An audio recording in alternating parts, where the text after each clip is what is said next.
कहीं हमें जेल जाना ना पड़ जाए, हम पर देश विरोध का मुकदमा ना लगे। साथियों, किसानों का आंदोलन चला 13 महीने, वो इस बात का सबूत है कि मोदी की सरकार ऐसी नहीं है कि जिसको झुकाया नहीं जा सके।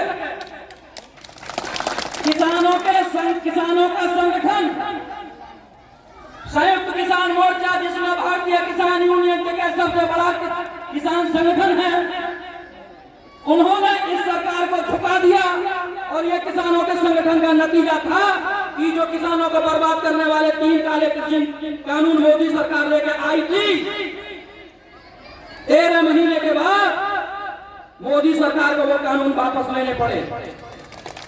हमारे देश का प्रधानमंत्री इतना क्रूर है कि इस आंदोलन के दौरान हमारे देश के 750 किसान इस आंदोलन में शहीद हो गए। साथियों, किसी भी चीज को प्राप्त करने के लिए बहुत बड़ी कुर्बानियां देनी पड़ती हैं। जैसे हमारे देश को आजाद कराने के लिए लाखों लोगों ने कुर्बानियां दी, गोली खाई, फांसी के फंदे पर लटके, तब देश जाके आजाद हुआ है। ये जो लोग गद्दी पर बैठे आज मौज मस्ती कर रहे हैं, उन्हीं की कुर्बानियों का फल है जो आज ये भोग रहे हैं और उनके सपनों को और उनके विचारों को चकनाचूर कर रहे हैं। क्योंकि जिन लोगों ने देश की आजादी की लड़ाई लड़ी, उन लोगों ने क्या ऐसी कल्पना की थी कि हमारे देश में कोई ऐसी सरकार आएगी जो किसानों और मजदूरों को बर्बाद करने का काम करेगी। तो किसानों का एक ऐसा संगठन है कि वो देश में जो लोग कहते थे कि मोदी का मुकाबला नहीं किया जा सकता, मोदी किसी की नहीं सुनेगा, किसान संगठनों ने बता दिया कि इस देश के लोगों संगठित हो जाओ। संगठन में वो ताकत है कि बड़ी से बड़ी ताकत को बड़े से बड़े तानाशाह को झुका दिया जाए। साथियों, नौजवानों का भविष्य चौपट करने पर तुली हुई है ये सरकार। आज हमारे देश की राष्ट्रीय संपत्ति बेची जा रही है, तमाम सारे विभाग बेचे जा रहे हैं। आज हमारे देश का संविधान खतरे में है। जिस संविधान से देश चलता है, उसी संविधान को खत्म करने पर लगी पड़ी है। दोस्तों, मैं निश्चित रूप से आज इस मंच के माध्यम से आपको बता देना चाहता हूं कि अगर ये सरकार 2024 में आ गई तो इस देश का संविधान नहीं बचेगा। इस संविधान के बहुत सारे प्रावधान खत्म कर दिए गए हैं। समय नहीं है, नहीं तो मैं बताता, क्योंकि हमारे बहुत सारे साथी यहाँ पे बोलने वाले बैठे हैं, बहुत मंच पर बहुत पदाधिकारी बैठे हैं। संविधान को बचाना है, अपनी खेती को बचाना है, इस देश के नौजवानों के भविष्य को बचाना है। अब सरकारी नौकरियां खत्म हो गई क्योंकि सरकारी विभाग सरकार बेच रही है। जब सरकारी विभाग नहीं बचेंगे तो जिन बच्चों को हम लाखों लाख रुपया कमा के उनकी पढ़ाई पे खर्च कर रहे हैं, कोचिंग करा रहे हैं, बड़ी से बड़ी ट्यूशन करा रहे हैं, उन्हें कहां से सरकारी नौकरी मिलेगी? बताओ। कोई माध्यम है? जब सरकारी विभाग ही नहीं बचेंगे तो कहां से सरकारी नौकरी लगेगी? और वो तैयारी इन्होंने कर ली है कि सारे संस्थान, वित्तीय संस्थान, देश की खनिज संपदा इन पूंजीपतियों को सौंप दो और सरकारी जब विभागों को खत्म कर दो। सरकारी नौकरियां जब खत्म हो जाएंगी तो इनके आगे पूंजीपतियों के आगे, इनके कारखानों में, इनकी फैक्ट्रियों में काम करने के लिए इस देश के किसानों और मजदूरों के नौजवानों की भीड़ होगी।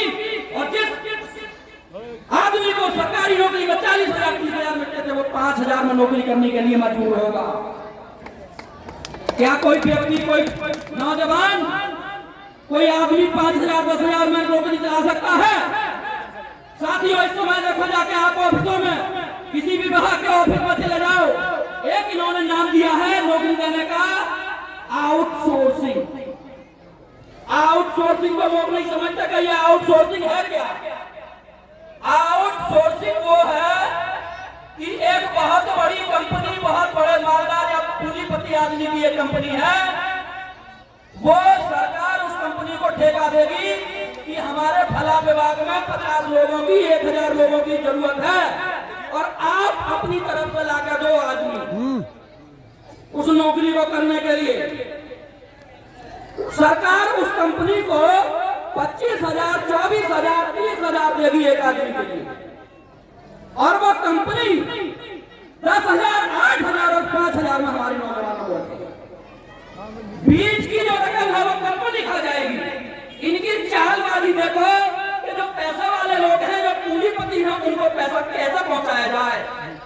आउटसोर्सिंग ले आए। अरे हम कहते हैं तुम्हें आउटसोर्सिंग लाने की जरूरत ही क्या थी? हमारे देश के नौजवानों को, बेरोजगारों को 25,000 सीधे क्यों नहीं देते तुम? उस कंपनी को बीच में लाकर, एक दलाल को लाकर बीच में खड़ा कर दिया कि तुम अपनी तरफ से आदमी लेके आओ। और देखो, मैं कोई बनावटी बात नहीं कर रहा हूं। आप तहसीलों में जाकर देखो, जो कंप्यूटर पर लड़के बैठे हैं, आप बैंकों में जाकर देखो, तमाम विभागों में जाकर देखो, वो आउटसोर्सिंग के हैं। मैंने एक दिन समाचार पढ़ा, संभल के जिला अस्पताल में,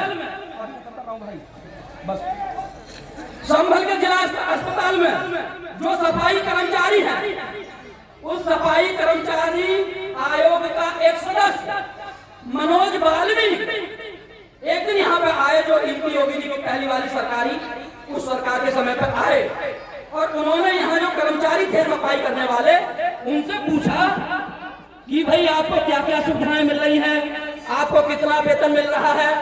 तो सफाई करने वाले लोगों ने क्या बताया? 5,000 रुपए महीना हमें मिल रहे हैं। वो आउटसोर्सिंग पर रखे थे। नाम ऐसा निकाल के लाते हैं कि देश के लोग समझे नहीं कि यह है क्या भला। 5,000 रुपए बताए उन्होंने, 5,000 रुपए हमें वो कंपनी दे रही है। और उस मनोज वाल्मीकि जो उसका कर्मचारी आयोग का सदस्य है, जिसको सरकार नियुक्त करती है, जो बीजेपी का ही आदमी है, उसने बताया कि सरकार एक सफाई कर्मचारी के लिए 14,500 रुपए देती है, और उस कर्मचारी को मिल कितने रहे? 5,000। अगर 14,500 उस कर्मचारी को सीधे मिल जाते, उसके परिवार में खुशहाली आती, वो अपने परिवार का पालन पोषण अच्छी तरह से कर पाता, बच्चों की पढ़ाई लिखाई भी ढंग से करा लेता। साथियों, समय बहुत खराब है, संगठित हो जाओ, एक झंडे के नीचे हो जाओ, और इस सरकार का मुकाबला बिना संगठन के नहीं किया जा सकता। इसलिए संगठन को मजबूत करो। जय हिंद, जय भारत।